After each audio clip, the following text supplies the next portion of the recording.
Ladies and gentlemen, the President of the United States. Thank you all. Please be seated. Please be seated. Welcome. Good morning. In a few moments, I'll have the honor of signing the Patient Safety and Quality Improvement Act of 2005. This bill is a critical step toward our goal of ensuring top-quality, patient-driven health care for all Americans.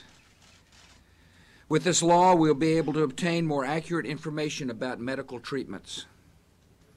And by providing doctors with information about what treatments work and what treatments cause problems, we will reduce medical errors that injure and cause the deaths of thousands of Americans each year.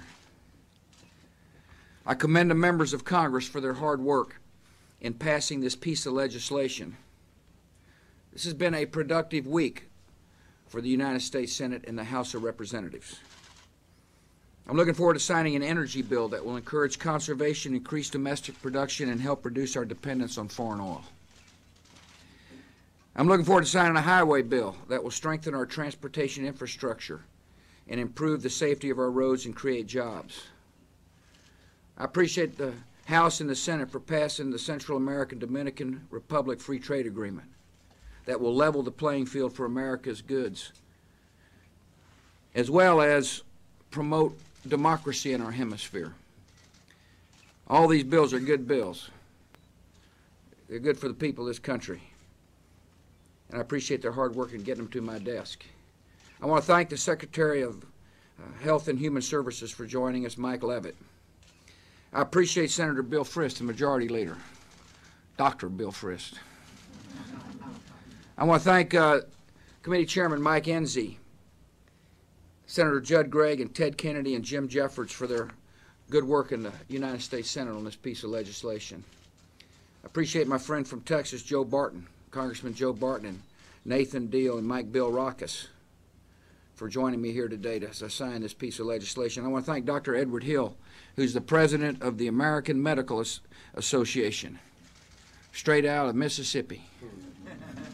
I appreciate Dr. Sophia Smith, who's the Children's National Medical Center, Dr. Janice Orlowski is the Senior Vice President of the Washington Hospital Center, and Suzanne Mintz, the President of the National Family Caregivers Association. Thank you all for coming. I also want to welcome our professionals who are here with us today. The Patient Safety and Quality Improvement Act will help ensure that Americans continue to benefit from the greatest medical system in the world. To maintain the highest standards of care, doctors and nurses must be able to exchange information about problems and solutions. Yet in recent years, many doctors have grown afraid to discuss their practices because they worry that the information they provide will be used against them in a lawsuit.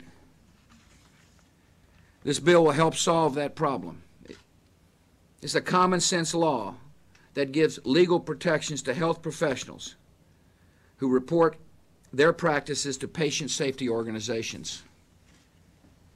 By providing critical information about medical procedures, doctors and nurses can help others learn from their experiences. That's why I said it's a common sense law. By making essential information more available across America, we will help ensure that patients benefit from the best medical treatment no matter where they live. Seems to make sense to me. This bill builds on other common sense reforms we're making to the American health care system. By providing a new Medicare prescription drug benefit, we're giving seniors more choices and helping them get the medicine they need. By making health savings accounts more broadly available, we're helping more Americans own and control their own health coverage. By increasing funding for community health centers, we're helping the poor and the uninsured get the quality health care they deserve and need. We'll continue working to improve our health care system. To make it easier for employers to offer coverage to their workers, we must allow small businesses to join together to buy insurance at the same discounts that big businesses can do. To reduce costs and improve care, we must harness the power of information technology to computerize health records. And we've got to stop the frivolous lawsuits that are running up the cost of medicine and driving good professionals out of this important profession. We need medical liability reform now. The bill I signed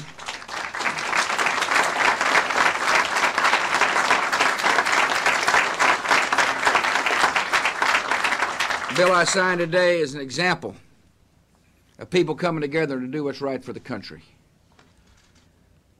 Again, I want to thank the members of Congress who are here. It is now my honor to sign this good bill into law. All right, crowd in here. Doc, you got to get in here. You're a lot better looking than the rest of them. The ones in the suits. Ready?